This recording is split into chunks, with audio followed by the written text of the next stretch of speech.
Sir Syed Ahmad Khan एक हिंदुस्तानी शिक्षक के साथ ही एक नेता भी थे, जिन्होंने भारतीय मुसलमानों के लिए एक आधुनिक शिक्षा की शुरुआत की थी। साथ ही अपने नेताओं और बुद्धिजीवी साथियों के साथ भारतीय मुस्लिम समुदाय को शिक्षित करने का काम किया। अलीगढ़ मुस्लिम यूनिवर्सिटी की सन 1920 में स्थापना की और साथ ही 1921 में विश्वविद्यालय का दर्जा भी हासिल किया। न जाने ऐसे कितने ही सामाजिक कार्य किए हैं। सर सैयद अहमद खान की पैदाइश का दिन 17 अक्टूबर 1817 है। इसी वजह से दुनिया के लगभग देशों में मनाया जाता है। सर सैयद डे प्रयागराज के करेली मुस्तफा गार्डन में भी बड़े ही धूमधाम से मनाया गया, जिसके चीफ गेस्ट डॉक्टर आजम बेग और गेस्ट ऑफ ऑनर रहे अमीन अहमद। बेहद शुक्रगुजार हूँ। ये बहुत सही बात है। ये हमारे शायद कमाल खान साहब जिनका ये मैरिज वाले और शेड्यूल भी है, बहुत बहुत शुक्रिया हमारी कमेटी की तरफ से। लेकिन क्या शुक्रिया भाई, ये तो खुद एलिगेरियन है। ये तो हमारी और आपकी खुशकिस्मती है कि हम अपने एसोसिएशन के लिए और सर सैयद के लिए कुछ हम कर पा रहे हैं। हमारी हैसियत ही क्या है। बहुत बहुत बहुत मैं मेरी दिली शुक्रिया अदा करूँ उनको करने की मदद है। आप हमारी सरकार की तरफ से हमारी बहनें हैं, हमारे बेटे यहाँ पे बैठे हुए हैं। ये सारी बहनें नहीं हैं, हमारी हरिया भी है इसमें। तो नहीं ताकि एक बार जरा बब्बू साहब का इस्तेमाल बहुत ही शिकायत आप लोगों की दी प्रोग्राम 3 सालों से नहीं हुआ और ये प्रोग्राम ऑर्गेनाइज जो हुआ सामने बैठे हुए हमारे दादा बरकतुल्लाह नबी साहब।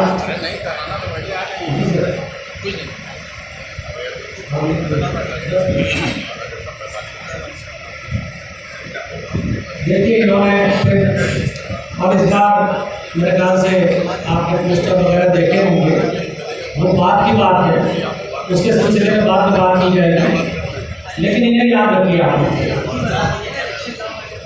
चले तो देखा जाए भाई, हमारे यहाँ से प्लेयर्स निकले नहीं, उसे नेता निकले, क्या क्या नहीं निकले, ये भी उसी दौर में निकले। क्या बात है।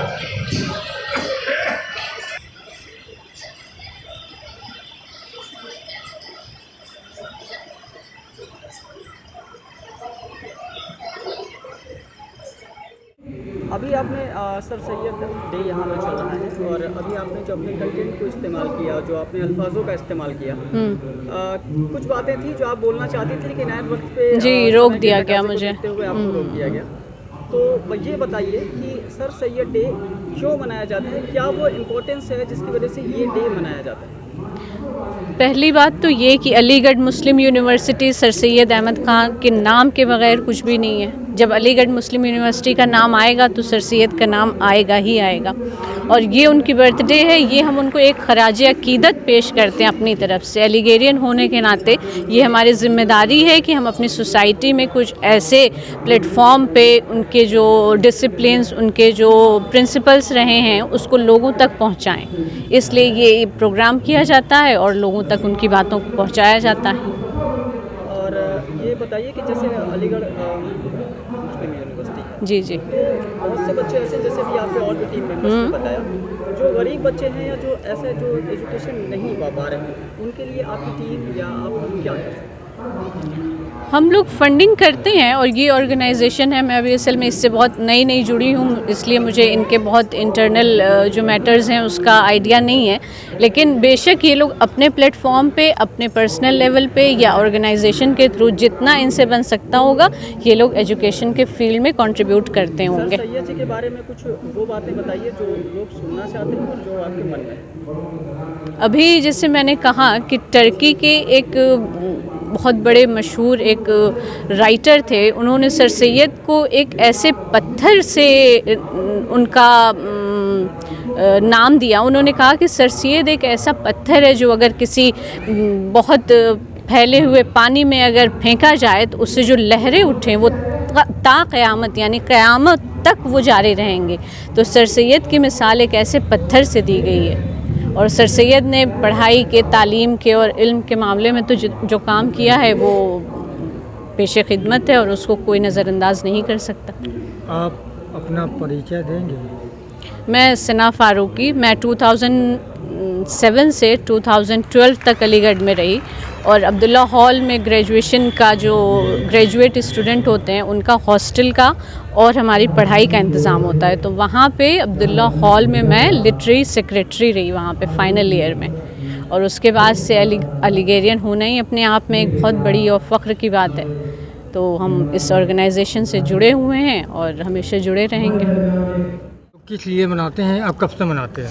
देखिए, क्या इसका मकसद है, क्या मैसेज देना चाहते हैं? देखिए, हम सब अलीगढ़ मुस्लिम यूनिवर्सिटी के साबिक स्टूडेंट रह चुके हैं और अलीगढ़ के जो जितने भी स्टूडेंट्स हैं वो यौम सर सैयद 17 अक्टूबर को मनाते हैं। ये सर सैयद अहमद ख़ान साहब की यौम पैदाइश का दिन है।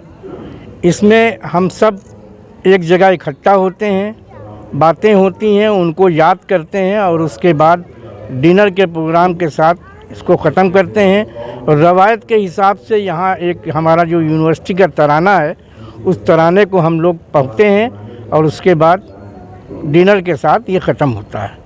अब आप इसमें और क्या चाहते हैं? क्या मैसेज देना चाहते हैं जनता को? हम मैसेज ये देना चाहते हैं कि हमारे जो सर सैयद अहमद ख़ान साहब थे वो हम लोगों के लिए एक बहुत ही बड़ी चीज़ थे और उनको याद में जिन्होंने पूरे हिंदुस्तान में जो है जगह जगह जा कर के लोगों से पैसा इकट्ठा किया और इस यूनिवर्सिटी को कायम किया। और कायम करने के बाद आज वो गहवारा जो है हिंदुस्तान का नामी गिरामी गहवारा है जहाँ के हम सब स्टूडेंट रहे हैं। सर सैयद डे सिर्फ प्रयागराज में ही मनाया जाता है? नहीं, सर सैयद डे पूरे दुनिया में मनाया जाता है। कहीं अगर दो भी स्टूडेंट पुराने हैं तो वो दोनों साथ में बैठ के सर सैयद को याद करते हैं, उनके लिए फातिहा ख्वानी करते हैं और उसके बाद एक डिनर साथ में करते हैं वो लोग। आप अपना परिचय देंगे? मेरा नाम इकरामुद्दीन अहमद है। मैं बहुत ही एक्टिव मेंबर हूँ इस एसोसिएशन का और साबिक वाइस प्रेसिडेंट भी रह चुका हूँ। अब हमारे सेक्रेटरी साहब और ये हमारे नए प्रेसिडेंट साहब जिनका इस बार इलेक्शन में इलेक्ट हुए हैं, जनाब सुहेल अहमद साहब और ये मिस्टर अबरार अहमद चीकू साहब, ये अभी एज ए सेक्रेटरी सेलेक्ट हुए हैं। इसी तरह सारे मेंबरान हमारे मौजूद हैं। ये मिस्टर डॉक्टर हाशमी साहब हैं, ये डॉक्टर एम ए हाशमी साहब, ये अभी जॉइंट सेक्रेटरी के लिए इलेक्ट हुए हैं, ना कि अपॉइंट हुए हैं। आप चीकू साहब से भी अगर कोई बात करना चाहते हैं। मैं अभी डॉक्टर मोहम्मद अहमद हाशमी। एक्चुअली हम लोग जो है जो नव नियुक्त जो वो है, मतलब नियुक्त नहीं बल्कि इलेक्टेड जो एसोसिएशन के मेंबरान हैं, वो उनका सिर्फ़ और सिर्फ एक मोटो है कि वो हिंदुस्तान में जो सर सैयद मिशन लेकर चले थे ना, कि जो दीनी और दुनियावी तालीम को अलग करके देखा जा रहा था पहले उल्मा और ये वो देखते थे, लेकिन अब उस चीज़ को दोनों को कंबाइन करके स्टडी करने की ज़रूरत है कि साइंस को भी हम उतना ही अपनाएं जितना हम अपने दीन को अपनाते हैं। इसीलिए सर सैयद अहमद ख़ान का जो मिशन था उसमें कहा उन्होंने कि एक हाथ में अगर दाहिने हाथ में कुरान हो तो बाएँ हाथ में साइंस, ठीक है। और इसी मिशन को लेकर के हम लोग जो है इस पर काम करेंगे और सोसाइटी के अपलिफ्ट के लिए बिना जाति धर्म देखे उसके अपलिफ्ट के लिए लगातार काम करेंगे, उनके मूवमेंट को लगातार बढ़ाएंगे, उनके मिशन को बढ़ाएंगे। आप अपना परिचय देंगे? मेरा नाम डॉक्टर मोहम्मद अहमद हाशमी है। अभी जो इलेक्शन हुआ है इसमें मैं जॉइंट सेक्रेटरी के पद पर इलेक्ट हुआ हूँ ना, यही है मेरा परिचय। मैं चाहता हूँ ईच वन टीच वन जो सर सैयद का मिशन था, हम हर उस गरीब को बिना मज़हब बिना उसके धर्म के, अगर वो गरीब है हम उसको एजुकेशन में आगे लाएं, उससे कौम भी आगे होगी और देश भी आगे होगा। यही हमारा एक पैगाम है। एजुकेशन टीम की तरफ से ऐसे जो गरीब बच्चे हैं जो एजुकेशन नहीं पा पा रहे हैं उनको क्या लाभ? हम लोग कोशिश कर रहे हैं एक सर्वे करके कि जितने भी गरीब बच्चे हैं हम लोग उनको जुलाई में एडमिशन दिलाते हैं। अगर आपकी नज़र में कोई ऐसा गरीब हो जो फ़ीस न जमा कर सकता हो, उसके पास किताब ना हो, उसके पास ड्रेस ना हो, आप हमारी पूरी सोसाइटी है, हमारे सदर हैं सुहेल साहब, आप बताइए, यकीनी तौर पर हम लोग उसकी मदद करेंगे। सुहेल साहब क्या कहना चाहेंगे जो भाई साहब ने अभी कहा? बस बिल्कुल सही कहा और सर सैयद के मिशन को हम लोग आगे बढ़ाएंगे। न कौम न मिल्लत, सब हमारे भाई बहन हैं और सबकी मदद होनी चाहिए और सबकी अपलिफ्ट की जाएगी। आप अपने परिचय मैं मोहम्मद सोहेल और वुड बी क्या कहें elected president AMU old boy association Allahabad.